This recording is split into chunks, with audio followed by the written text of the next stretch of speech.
Почитувани медиуми, почитувани граѓани. Вчера започна комисиската расправа за предлог ребалансот на буџетот за 2025 година. Овој ребаланс не е само бројка. Тоа е буџет кој припаѓа на сите граѓани и кој носи реална поддршка, развој и сигурна иднина. Буџет на кој е пристапено со особено внимание во секоја ставка, бидејќи тоа се пари на граѓаните. Ќе издвојам неколку најважни поенти од овој ребаланс кои го прават успешен и кредибилен. Прво, растот на приходите од 8,6% во првите 5 месеци од годината покажува дека економијата ја зајакнуваме, фискалниот простор го прошируваме, а системот на наплата функционира подобро. Тоа е потврда дека создадените ресурси се плод на нашата заедничка работа. Второ, расходите растат умерено, само 5,1%, и тоа е затоа што приоритет ни се граѓаните. Зголемени се плати и пензии. Внимателно е пристапено за да има за секого, а без да се нарушат економските параметри. Трето, буџетскиот дефицит останува стабилен на 4% од БДП, што гарантира фискална одговорност и стабилност на македонската економија.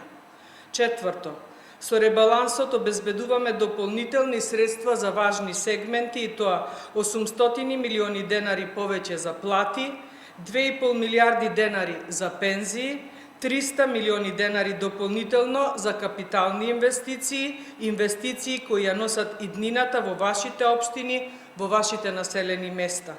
Ќе допреме до секое едно место во Македонија. Петто, во образованието се вложуваат повеќе од 2 милиарди денари за изградба и рехабилитација на кампуси, студентски домови и училишта, а сите студенти ќе добијат ваучери од 250 евра за набавка на електронски уред. Шесто, реактивиран е проектот Купи куќа за млади со зголемување на средствата за 111%, што е директна поддршка за младите семејства и младите луѓе во создавање на сигурен дом. Со претходната власт овој проект беше нефункционален. Ние сега го враќаме на големо, на барање од младите. Седмо, значителни инвестиции се планирани во здравството со зголемување од 237 милиони денари за изградба, реконструкција и модернизација на здравствени установи, вклучувајќи и дигитализација на здравствените услуги. Осмо, јавниот транспорт и инфраструктура добиваат нов импулс. 307 милиони денари за нови автобуси, плюс 307 милиони за локални патишта и дополнителни средства за железничка инфраструктура. И девето, поддршка за спортот, културата и животната средина со значајни зголемувања кои го стимулираат квалитетот на живот во сите делови на државата.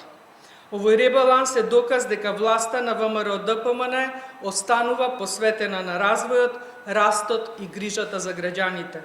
Ние инвестираме во иднина, ги штитиме социјалните права, обезбедуваме стабилност и услови за подобар живот. Со овој ребаланс покажуваме дека буџетот не е само документ, туку и инструмент за реални резултати за секој граѓанин, за секое семејство, за целата држава. Ви благодарам.